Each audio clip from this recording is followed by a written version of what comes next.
નમસ્કાર મિત્રો, અમારા નવા વિડીયોમાં આપ સૌનું હાર્દિક સ્વાગત છે। તો આજે આપણે વાત કરીએ ઉનાળો આવતા બાળકો સાથે બનેલ ઘટના। ઉનાળાની શરૂઆત કેવી થાય? હોળીનો તહેવાર વિદાય થાય અને બીજી તરફ ગરમી રંગ પકડતી જાય।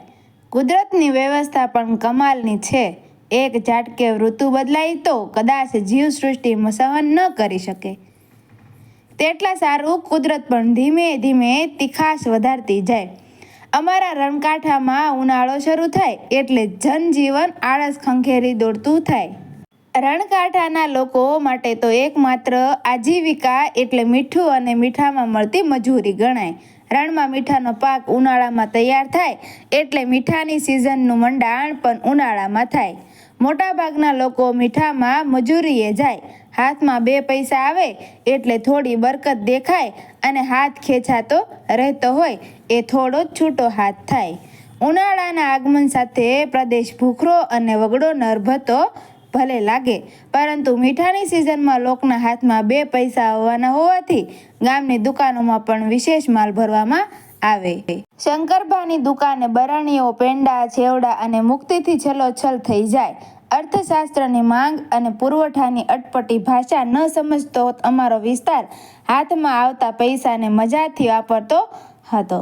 ઉનાળાના આકરા તાપ વચ્ચે મીઠાના રણમાં કાળી મજૂરી હતી એ વાત સાચી, પરંતુ મજૂરી પછી હાથમાં આવતો પૈસો જીવનને વેગવતું બનાવતો હતો। મજૂરી પછી જેના હાથમાં પૈસો આવતો હતો એમનું તેમનું જીવન કદાચ વેગીલું બની હોય કે ન હોય, પરંતુ જેના હાથને પૈસાની જરૂર હતી તેવા 32 પૂતળીવાળા નટ બજાણિયા સહિતના લોકો, કળાના કસબિયાઓની આવન જાવન આ વિસ્તારમાં વધી જતી। તેમની કલા જોઈને રણ વિસ્તારના લોકો પાસે તેમને નિરાશ થવાની વેળા ક્યારેય આવતી નહોતી। રોટલામાંથી ફડાશ આપીને જીવવાની રણકાંઠાના લોકોની તાસીર હતી। મોસમ બદલાય એટલે માત્ર હવામાનમાં બદલાવ આવે તેટલા પૂરતું નહીં, પરંતુ આખા રણ વિસ્તારનું જનજીવન પણ મોસમ પ્રમાણે બદલાઈ જતું હતું। ગામ જાપે તાલુકાના મથક તરફ જતા માર્ગને અડીને વટે માર્ગોમાં સારું મણીબાની પરબ કરવાની પૂર્ણ તૈયારીની શરૂઆત થઈ જતી। નવા નક્કોર 2 માટલા અને તેની ફરતે ભીના માદરપાટના લુગડા વીંટાળીને મણીબા તરસ્યાને પાણી પીવરાવવા બેસી જતા।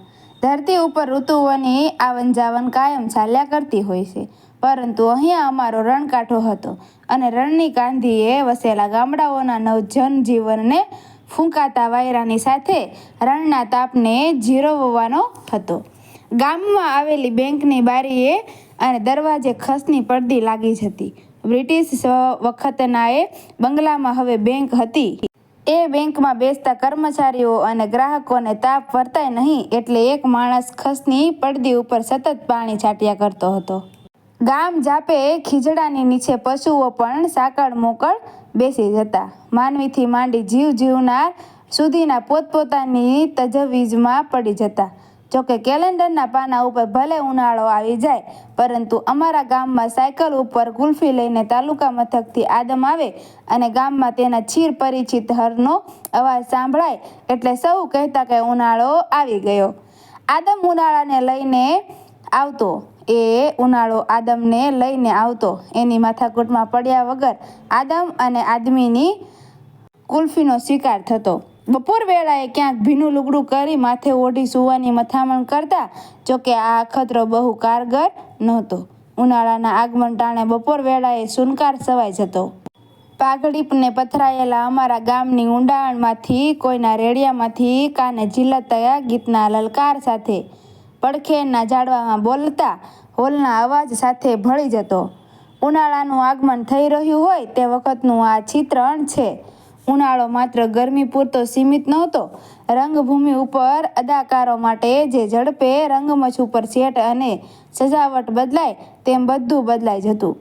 આજે આદમ નથી, પરબ અને મણીબા નથી, બેંકમાં એર કન્ડિશનર હાફે છે। હવે તાપમાનમાં વર્ષો વર્ષ વધારો થયા કરે છે અને માનવીની ધીરજ ઘટતી રહે છે। મિત્રો, વિડીયો ગમ્યો હોય તો વિડીયોને લાઇક કરજો, શેર કરજો અને અમારા આવા નવા વિડીયો જોવા માટે અમારી ચેનલને સબસ્ક્રાઈબ કરી દેજો। ધન્યવાદ।